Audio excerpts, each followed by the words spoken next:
छत्रपती संभाजीनगर मधील एका ठिकाणी एका परिसरामध्ये राहणारी एक 20 वर्षीय तरुणी होती आणि त्या 20 वर्षीय तरुणीची एका 25 वर्षीय तरुणासोबत ओळख झाली होती।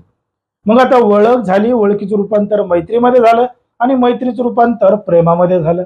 मग प्रेमामध्ये रूपांतर झाल्यानंतर ते 25 वर्षाचं पोरग त्या 20 वर्षाच्या पोरीला वेगवेगळ्या ठिकाणी फिरायला नेऊ लागलं, गोड गोड बोलू लागलं, सात जिएंगे सात मरेंगे अशा रस्मा कसमा शब्द सुद्धा खाऊ लागलं। म्हणून ती जी 20 वर्षाची तरुणी आहे ती त्या 25 वर्षाच्या पोराकडे मोठ्या प्रमाणात आकर्षित झाली आणि या दोघा जणांचं प्रेम अगदी चांगल्या पद्धतीनं फुलत होतं। बघता बघता या दोघांच्या प्रेमाला 2 वर्ष पूर्ण झाले। पण मात्र या 2 वर्षाच्या कार्यकाळामध्ये ते जे 25 वर्षाचं पोरग आहे त्यानं त्या पोरीला अनेक वेळा लॉजवर नेलं होतं, ज्या ठिकाणी संधी मिळेल त्या ठिकाणी नेलं होतं आणि त्या ठिकाणी नेऊन त्या तरुणीला गर्भवती केलं होतं। जेव्हा ती तरुणी गर्भवती झाली होती आणि त्या तरुणाकडे लग्नाची मागणी करत होती तेव्हा तो तरुण म्हणला, मी तुझ्यासोबत लग्न करू शकत नाही, तुझी जात वेगळी आहे, माझी जात वेगळी आहे। आता याला प्रेम करताना सगळं काही करताना जात दिसली नव्हती, पण मात्र जेव्हा तिच्यासोबत लग्न करायचं होतं तेव्हा या दोघांच्या प्रेमामध्ये जात आडवी आली होती आणि घडलं होतं एक धक्कादायक प्रकरण, धक्कादायक घटना। नेमकं काय आहे संपूर्ण प्रकरण, कुठं घडली आहे घटना, हे आपल्याला अगदी सविस्तरपणे बघायचंय। पण जर तुम्ही अजूनही आपलं चॅनल सबस्क्राईब केलं नसेल तर लगेचच करून घ्या आणि बाजूला असणाऱ्या बेल नोटिफिकेशनला सुद्धा ऑन करायला विसरू नका। आज जर तुम्ही हा व्हिडिओ इंस्टाग्रामवर पाहत असाल तर संपूर्ण व्हिडिओ तुम्हाला फक्त यूट्यूब चॅनलला बघायला मिळणार आहे।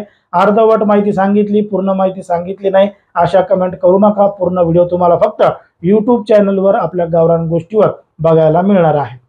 आता ही जी संपूर्ण घडलेली घटना आहे ती आहे छत्रपती संभाजीनगर मधील छावणी पोलीस ठाण्याच्या हद्दी म्हणजे छावणी परिसरामध्ये घडलेली संपूर्ण घटना आहे।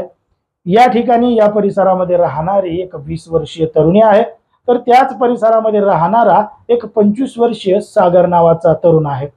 आता या दोघा जणांची 2 वर्षापूर्वी ओळख झाली होती, ओळखीचं रूपांतर मैत्रीमध्ये, मैत्रीचं रूपांतर प्रेमामध्ये। मग आजकाल कसं आहे, प्रेमामध्ये रूपांतर झालं की डायरेक्ट चल इकडं आणि चल तिकडं। मग अशाच पद्धतीनं त्यानं तिला लग्नाचं आश्वासन दिलं आणि वेगवेगळ्या ठिकाणी नेऊन तिच्यासोबत नको ते कृत्य केलं। जेव्हा जेव्हा संधी मिळेल तेव्हा तेव्हा तो त्या पोरीसोबत सगळं काही मनमोकळेपणानं करत होता। पण मात्र ती जी पोरगी आहे, तरुणी आहे, ती त्याच्याकडं लग्नासाठी तगादा लावत होती, नाद लावत होती। पण मात्र तो लग्नासाठी हो हो हो हो नाही नाही हो हो नाही नाही अशा पद्धतीची उडवाउडीची उत्तरं देत होता।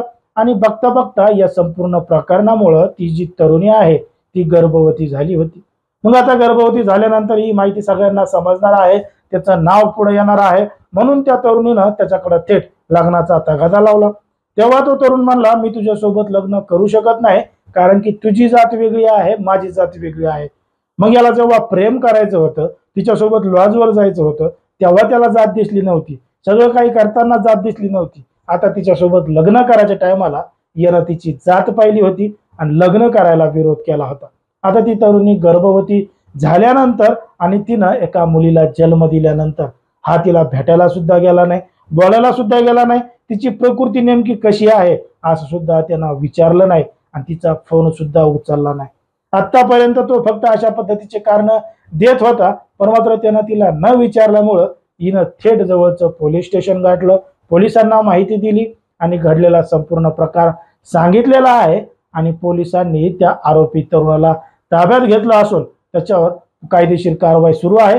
त्याला 4 दिवसाची पोलीस कोठडी देण्यात आलेली आहे। पण मात्र बघा, समाजामध्ये, देशामध्ये, राज्यामध्ये कशा पद्धतीच्या घटना घडत आहेत। एकीकडे विवाहबाह्य संबंधाचे प्रमाण मोठ्या प्रमाणात वाढत आहे, तर दुसरीकडे तरुण तरुणीमध्ये अशा पद्धतीचे प्रमाण मोठ्या प्रमाणात वाढत आहेत। कोणी लग्नाचा आमिष देते, कोणी नोकरीचा आमिष देते, कोणी पैशाचा आमिष देते आणि जिकडे तिकडे नेते सगळं काही करते। यामुळे महिला, मुली, तरुणी यांच्यावर अन्याय अत्याचाराचं प्रमाण मोठ्या प्रमाणात वाढत चाललंय। त्याच्यामुळे कोणाच्याही आश्वासनाला बळी पडू नका, आमिषाला बळी पडू नका आणि सतर्क राहा, सावध राहा, हेच सांगण्याचा केवळ आपला उद्देश आहे। परंतु ज्या पद्धतीने या संपूर्ण प्रकरणात घडलंय त्याच्यावर तुम्हाला काय वाटतंय हे अगदी स्पष्टपणे कमेंटमध्ये सांगा, कारण की कोणाच्याही भावना दुखवणं, कोणाचंही मन दुखवणं हा आपला उद्देश नाही. समाजामध्ये जे घडतंय तेच सांगायचं काम आपण या ठिकाणी करत असतो.